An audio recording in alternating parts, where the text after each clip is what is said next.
What's up, Ragin Nation? How y'all doing? This is Alex. You watching a Ragin Ronin review. I got a review for you. Last night I saw Thor: The Dark World. And Thor: The Dark World is the sequel to Thor, which came out in 2011. And it's also the second installment in the Phase 2 Avengers lineup. What I mean by that is that after the events of the Avengers, Iron Man 3 came out, and now Thor: The Dark World. And later on we're gonna get Captain America: The Winter Soldier. And Thor: The Dark World follows the continuing adventures of the title character.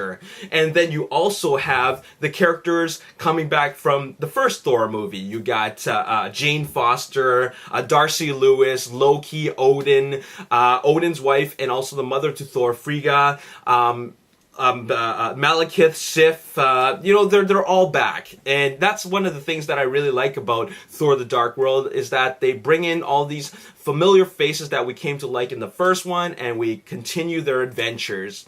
And I find that Thor: The Dark World and Thor, the original movie, are actually very similar.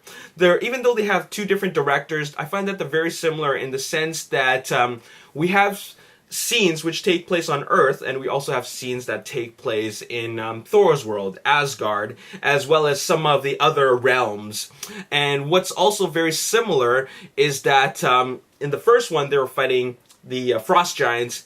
In the second one, there's a new threat, and that is the Dark Elves. And one thing that makes Thor: The Dark World story a little more unique is that now they got the origin story out of the way, they can focus on these on the world of Thor. And that's the thing that I find really excels in this movie, because director Alan Taylor, while he wanted to keep this in line with the first one thing that he did really different is that he explored the world of Thor a lot more in depth, and that's what I really like about this movie. You get to see some of the different realms that are in Thor's world. I can't even pronounce the names of the different realms. But also, there's just a lot of action.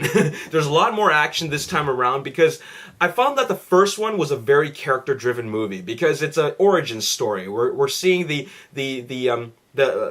understanding the characters more. But in this one, Thor: The Dark World, it's more of a story-driven character, because we want to know what happens next. We want to know how do they survive this battle against the Dark Elves, and we want to know what happens to Earth. So that's why Thor: The Dark World is a little bit different. And one thing that I also like about Thor: The Dark World is that there's more character development. There's more developments between the relationships between the characters, and we also see some more character dynamics between Loki and Thor, the brotherhood. Okay, that was something that's very interesting, that it was explored more in detail. And one thing that I also liked is that we also explored slightly more in detail the relationship between Thor and also Sif, played by Jamie Alexander, which was very interesting. That's something that didn't get brought up in the previous film. So there's a lot of great points in this movie. I really enjoyed this movie.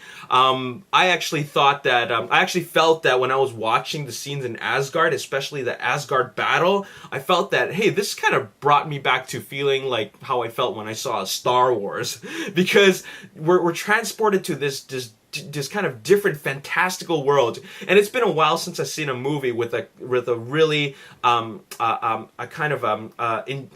really fully detailed, immersive fictional world, like a sci-fi / fantasy world. So that was really cool that Alan Taylor really took us to Asgard and all these other different worlds. And I also like the fact that they filmed on location in Iceland for the realm of the Dark Elves, because when you look at that alien landscape, you're just thinking, where the heck did they film? This is kind of cool, right? So very, very cool stuff. I really, really enjoyed this movie. Great characters and a really cool story. Lots of action and definitely lots of comic relief. There's actually a lot of humor in this movie. I mean, there was always humor in the first one and also in the Iron Man movies, but they really brought out some great humorous moments in this movie. So, you know what? I think that I was having a hard time scoring this movie. I gave Thor a 7.75 out of 10.